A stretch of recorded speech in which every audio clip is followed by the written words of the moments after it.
السلام علیکم ورحمۃ اللہ تعالی وبرکاتہ۔ حامدا ومصلیا ومسلما اما بعد فاعوذ باللہ من الشیطان الرجیم بسم اللہ الرحمن الرحیم۔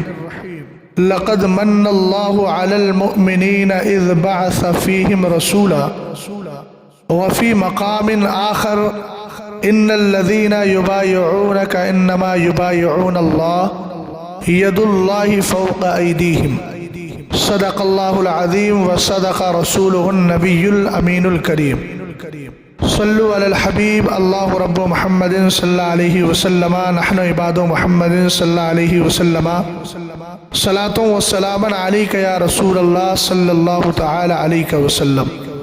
اللہ تعالی کا بہت بڑا شکر و احسان ہے کہ میرے رب نے ہم سب کو مدینے والے کی محبت نصیب فرمائی اور ہمیں وہی عقیدہ وہی نظریہ عطا فرمایا جس میں محبت رسول، ادب مصطفیٰ، احترام مصطفیٰ، تعظیم مصطفیٰ صلی اللہ تعالی علیہ وسلم شامل ہے، اور ہمیں قرآن جیسی مقدس کتاب عطا فرمائی جس کے لیے ہمارے بزرگوں نے بلکہ بالخصوص اعلیٰ حضرت امام اہل سنت فاضل بریلوی رضی اللہ تعالی عنہ نے ارشاد فرمایا کہ قرآن پاک کی ہر صورت میرے نبی علیہ السلام کی مدح و ستائش میں ہے، یعنی حضور اکرم صلی اللہ تعالی علیہ وسلم کی نعت ہے۔ اور نعت کیسے ہے آپ خود پڑھتے جائیں، آپ کو ہر صورت کے اندر مصطفیٰ کریم علیہ السلام کی خوبیاں مل جائیں گی اور مدح و ستائش آپ کو اچھی طرح نظر آئیں گی۔ میرے نبی علیہ السلام کی نعت خوانی کا جو مسئلہ ہے وہ عربی میں بھی ہوتا ہے، اردو میں بھی ہوتا ہے۔ حضرت حسان ابن ثابت رضی اللہ تعالی عنہ نے وَأَحْسَنُ مِنْكَ لَمْ تَرَ قَطُّ عَيْنِي وَأَجْمَلُ مِنْكَ لَمْ تَلِدِ النِّسَاءُ خُلِقْتَ مُبَرَّأً مِنْ كُلِّ عَيْبٍ كَأَنَّكَ قَدْ خُلِقْتَ كَمَا تَشَاءُ۔ اردو کے اندر اعلیٰ حضرت امام اہل سنت رضی اللہ تعالی عنہ کی شاعری دیکھیں۔ وہی رب ہے جس نے تجھ کو ہمتن کرم بنایا، ہمیں بھیک مانگنے کو تیرا آستاں بتایا۔ میں تو مالک ہی کہوں گا کہ ہو مالک کے حبیب، یعنی محبوب و محب میں نہیں میرا تیرا۔ خاک ہو کر عشق میں آرام سے سونا ملا، جان کی اکسیر ہے الفت رسول اللہ کی۔ بخدا خدا کا یہی ہے در، نہیں اور کوئی مفر مقر، جو وہاں پہ ہو یہیں آ کی ہو، جو یہاں نہیں تو وہاں نہیں۔ خاندان اعلیٰ حضرت کی خصوصیت رہی ہے کہ یہاں میرے نبی علیہ السلام کی مدح و ستائش، سرکار کی نعت خوانی، یہ اس خاندان کا طرۂ امتیاز رہا۔ اعلیٰ حضرت امام اہل سنت اپنے وقت کے زبردست شاعر، حجت الاسلام زبردست شاعر، قطرہ دو قطرہ ہی صحیح کچھ تو برائے نام دو، سرکار مفتی اعظم زبردست شاعر، تو شمع رسالت ہے عالم تیرا پروانہ، استاد زمن علامہ حسن رضا خان رضی اللہ تعالی عنہم زبردست شاعر، تمہارا نام مصیبت میں جب لیا ہوگا، ہمارا بگڑا ہوا کام بن گیا ہوگا۔ اور اس کے بعد سرکار تاج شریعت نور اللہ مرقدہ کو بھی وراثت میں یہ تمغہ، یہ امتیاز ملا تھا کہ آپ نے بھی بہت سارے اشعار لکھے جو اردو میں سفینہ بخشش کی شکل میں آئے اور عربی اشعار نغمات اختر کی شکل میں شائع ہوئے۔ حضور تاج شریعت نور اللہ مرقدہ کوئی عام ذات تو ہے نہیں، بلکہ عالم ربانی ہے، قطب وقت ہیں، ولی کامل ہیں، الحمدللہ جن کی ولایت، جن کی شہرت، جن کی مقبولیت اچھی طرح زمانے پر واضح ہے۔ رسول کریم علیہ السلام کے پاکیزہ دین کو جو صحیح طور پر لوگوں تک پہنچاتا ہے، دور حاضر میں یوں کہوں کہ جو مسلک اعلیٰ حضرت کی سچی ترجمانی کرتا ہے، اور میرے پیر کا عمل دیکھ لیں یا آپ کے فتاوی جات دیکھ لیں، وہ سب کے سب جو ہے الحمدللہ رب العالمین پوری طرح ترجمانی کرنے والے ہیں۔ اور ایک عالم ربانی کا جو دل ہوتا ہے اس کو مدد مصطفیٰ کریم علیہ السلام کے قلب اطہر سے ملا کرتی ہے۔ اعلیٰ حضرت امام اہل سنت مقال عرفہ باعزاز شرع و علماء کے اندر امام عبد الوہاب شارانی کی کتاب میزان الشریعت الکبریٰ کے حوالے سے رقم تراز ہے کہ سرکار علیہ السلام نے جس کو اپنا بنا لیا، جو در مصطفیٰ کے قریب ہو گیا، جو عالم ربانی بن گیا، اس کی شان یہ ہے امداد و قلبہ صلی اللہ تعالی علیہ وسلم لجمیع قلوب علماء امتہ ومتقض مصباح عالم الا من مشکات نور قلب رسول اللہ صلی اللہ تعالی علیہ وسلم۔ فرمایا کہ ہر عالم دین جو عالم ربانی ہے، اس کے دل کو مدد کسی اور کے دل سے نہیں، نبی کریم علیہ السلام کے قلب اطہر سے ملا کرتی ہے، اور اس عالم کے دل کا جو چراغ ہے وہ روشن ہوتا ہے تو مصطفیٰ کریم علیہ السلام کے قلب اطہر کے نور سے روشن ہوا کرتا ہے۔ تو سرکار تاج الشریعہ نور اللہ مرقدہ کو یہ تمغہ حاصل رہا۔ سیمینار میں جو فتاوی جات ہیں، آپ کی جو تحقیقی مقالات ہیں، آپ کی جو کتابیں ہیں اور آپ کی جو تحریریں ہیں، ان کو پڑھ کر، ان کے عمل کو دیکھ کر اور آپ کی اس وقت شہرت اور مقبولیت کو دیکھ کر پڑھا لکھا سمجھدار آدمی اس کا اندازہ لگا سکتا ہے۔ سرکار تاج الشریعہ نور اللہ مرقدہ تو زبردست شاعر بھی ہے، اور ہمارے بزرگوں کے جو اشعار ہیں ان میں صحیح تعویل، صحیح محمل بیان کیا جاتا ہے، اگر وہ بظاہر خراب لگتے ہوں، بظاہر ان پر اعتراض ہوتا ہو، بظاہر کی قید لگا رہا ہو۔ جیسے سرکار تاج الشریعہ اور سرکار مفتی شریف القمجدی رضی اللہ تعالی عنہما، ان دونوں سے سوال ہوا، وہی جو مستوی عرش ہے خدا ہو کر اتر پڑا ہے مدینے میں مصطفیٰ ہو کر۔ اس پر آپ نے فرمایا، سرکار تاج الشریعہ کے جواب کا میں معاصل بتاتا ہوں، آپ نے فرمایا یہ ایک عارف باللہ کا کلام، جبکہ اس کا ظاہر دیکھیے کہ وہ وہی جو مستوی عرش ہے خدا ہو کر اتر پڑا ہے مدینے میں مصطفیٰ ہو کر، ظاہری طور پہ دیکھا جائے تو بڑا عجیب سا مفہوم پیدا ہوتا ہے، لیکن حضرت نے جواب کا آغاز، لیکن جو سرکار تاج الشریعہ کا شعر ہے، آپ کی خاطر بنائے دو جہاں اپنی خاطر جو بنایا آپ ہیں، اس شعر کا تو ظاہر بھی ایسا نہیں ہے کہ جس پر اعتراض کیا جائے، مگر کیا کریں گے کچھ ایسے ڈیجیٹل مفتیوں کا کہ جنہوں نے اپنی عقل کو ہی عقل کل سمجھ کر اور طبیعت کو شریعت بنا کر کے پیش کرنے کا ایک بازار گرم کر رکھا ہے۔ چینلوں پر آ کر میں اس پر آڈیو بنانا نہیں چاہ رہا تھا، اور خاص طور سے یہ جملہ بولنا نہیں چاہ رہا تھا، ڈیجیٹل مفتی جنہوں نے اپنی طبیعت کو شریعت بنا کر پیش کیا ہے، جن کا حال یہ ہے کہ کوئی بھی سوال کہیں سے آ جائے محض جواب دے دو، جن کے ہاں فلمی ڈرامے اگر بظاہر کچھ تہذیب اور ثقافت کو بیان کرتے ہو اس کو بھی وہ جائز مانتے ہیں۔ تف بری عقل اللہ تعالیٰ ایسوں سے محفوظ فرمائے۔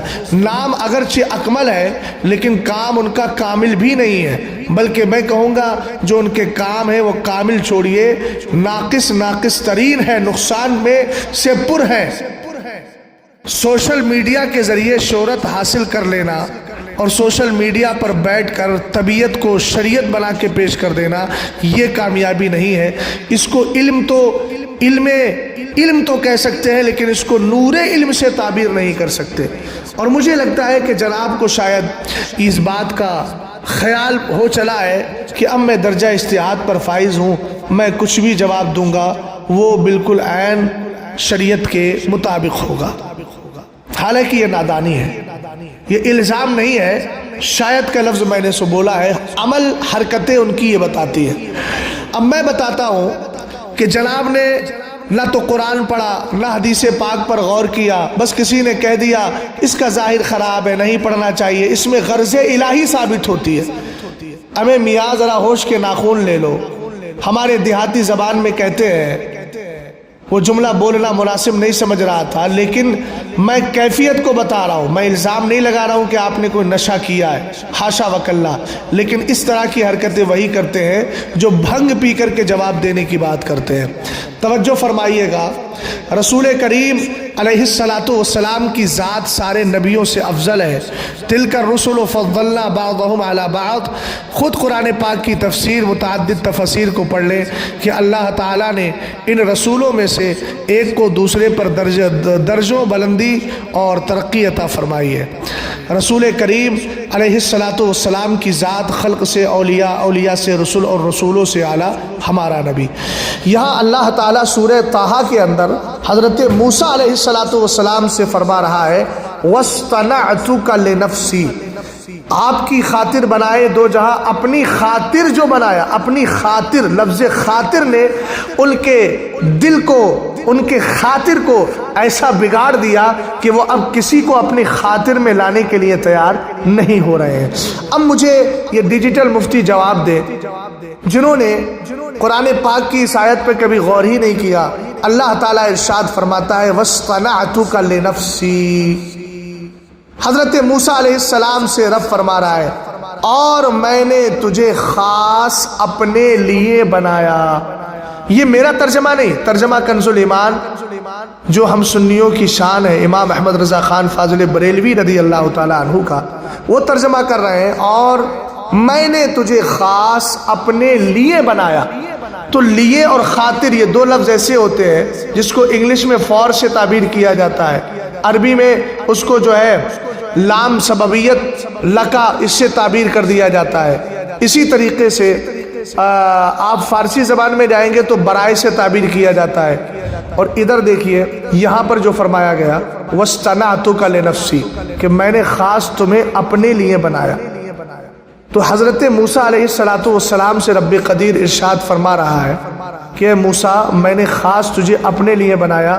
یہاں کیا غرضیت ثابت نہیں ہو رہی ہے بظاہر؟ تو کیا اس کو لے کر کے کوئی اس بات کا دعویٰ کر سکتا ہے کہ معاذ اللہ رب قدیر نے حضرت موسیٰ علیہ السلام سے کہا کہ میں نے اپنے لیے بنایا، خاص تجھے اپنے لیے بنایا؟ اس سے یہ بات ثابت ہوتی ہے کہ اللہ غرض رکھتا ہے، العیاذ باللہ۔ تو احباب آپ نے یہ سن لیا کہ اللہ تعالیٰ نے قرآن میں ارشاد فرمایا وَاصْطَنَعْتُكَ لِنَفْسِي، موسیٰ میں نے تجھے خاص اپنے لیے بنایا۔ تو خاطر اور بنانا، لیے اور خاطر دونوں ایک ہی معنی میں آتے ہیں۔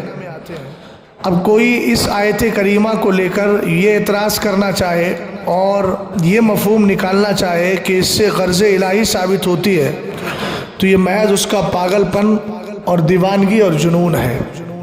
آپ کی خاطر بنائے دو جہاں، اس پر کئی ساری سندیں ہیں۔ مشہور حدیث تو وہی ہے لولاک لما خلقت الافلاک والارضین۔ ایک حدیث اور ہے جس کو خطاب ازل سے علامہ نقی علی خان رحمۃ اللہ تعالی علیہ نے تعبیر کیا تفسیر علم نشرہ کے اندر۔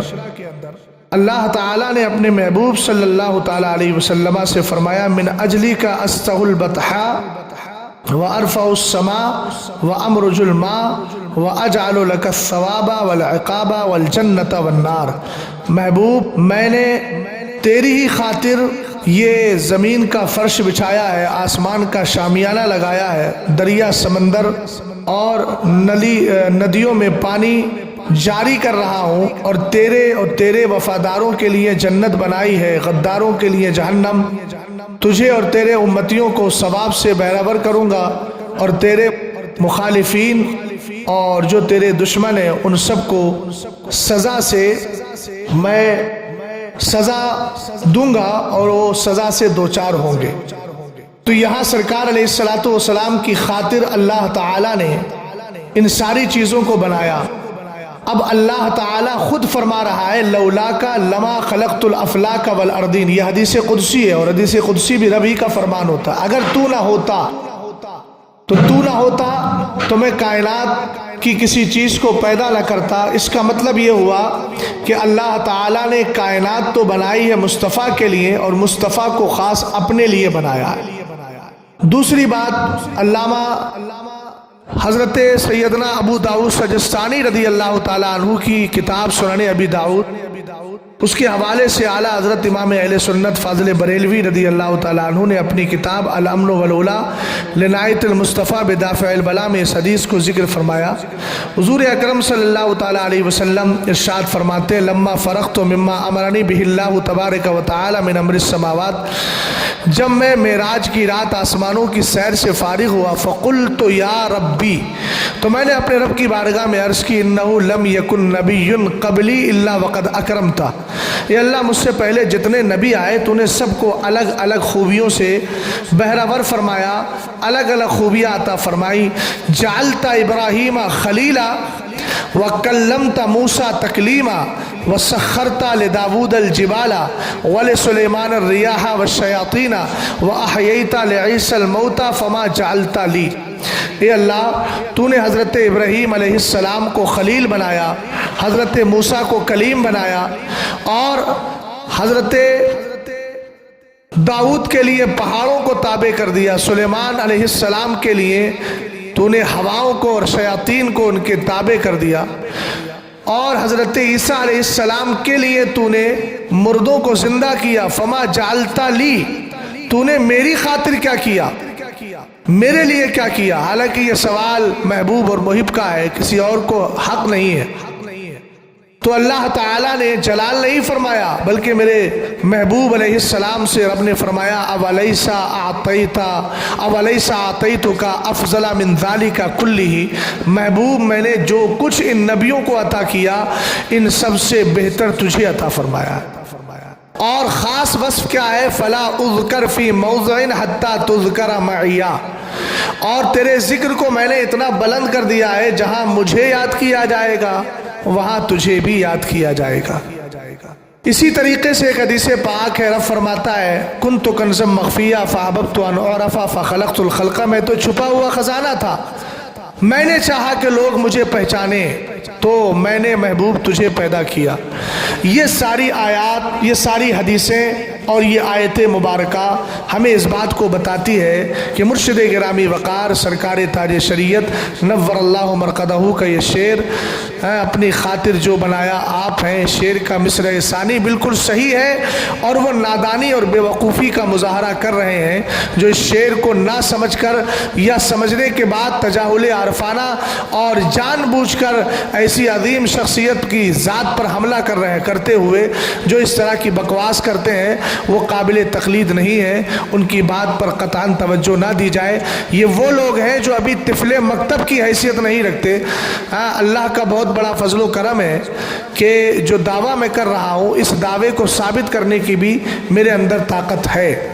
بہت سارے ان کے مسائل ہیں، اب اگر دوبارہ زبان مرشد گرامی یا کسی معظم دینی کسی بھی بڑی ذات پر کچھ دنوں پہلے جناب نے اپنی بے وقوفی کا اظہار کرتے ہوئے کہا تھا کہ بہار شریعت پر جو لکھا عالم بنا دینے والی کتاب یہ ہٹا دینا چاہیے، یہ کتاب کیسے عالم بناتی ہے؟ میں نے کہا یہ بھی تمہاری نادانی ہے، یقیناً عالم بنا دینے والی کتاب ہے یہ، اور اس طور پر عالم بنا دینے والی کتاب ہے۔ عالم کہتے کس کو ہے؟ پہلے عالم کی تعریف پڑھ لی جائے، اس کے بعد پھر اس جملے پر اعتراض کیا جائے۔ تو عالم بنا دینے والی کتاب ہٹا دینا چاہیے، تو مجھے لگتا ہے کہ وہاں سے ہٹا کے ان کی پیشانی پہ لکھ دینا چاہیے کہ عالم بنا دینے والے ڈیجیٹل مفتی، ہے نا؟